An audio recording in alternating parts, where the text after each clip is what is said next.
క్విక్గా గరం మసాలా పౌడర్ ఎలా చేసుకోవాలో చూపిస్తాను.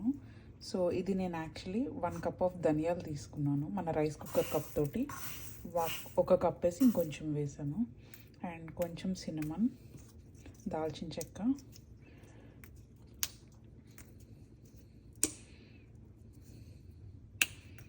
అండ్ కొంచెం లవంగాలు, అరౌండ్ ఒక 10 వేస్తున్నాను.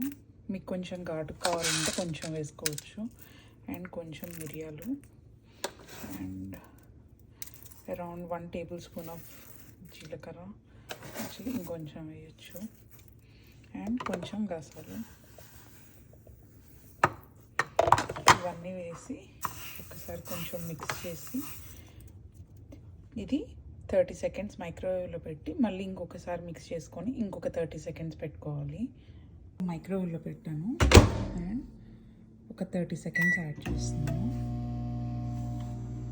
సో 30 సెకండ్స్ అయిపోయింది. ఓపెన్ చేసి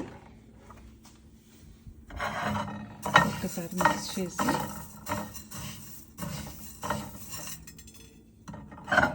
ఇంకొక 30 సెకండ్స్ పెట్టుకున్నాను.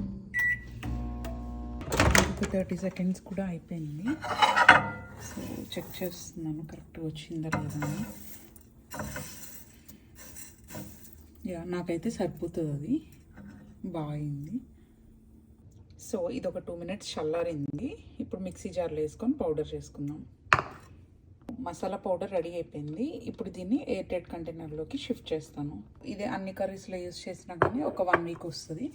బేసిక్గా క్వాంటిటీ వచ్చి మీకు ఎంత కావాలో అంత చేసుకోవచ్చు. బట్ మైక్రోవేవ్ని బట్టి ఎన్ని సెకండ్స్ ఉంచాలి అన్నది డిపెండ్ అయి ఉంటుంది. మా దాంట్లో అయితే 1 మినిట్కి అయిపోయింది. మేబీ కొన్ని మైక్రోవేవ్స్లో 1.5 మినిట్ పెట్టచ్చు. బట్ అది ఫ్రై అయ్యేదాన్ని బట్టి మీరు చూసుకోండి.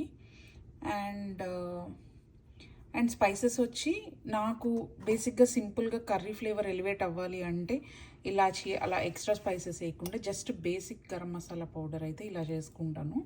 ఇదేంటంటే జస్ట్ కర్రీస్కి కాబట్టి. సో కర్రీ ఫ్లేవర్ ఎక్కువ ఎలివేట్ అవుతుంది మనకి, మసాలా ఫ్లేవర్ డామినేట్ చేయకుండా.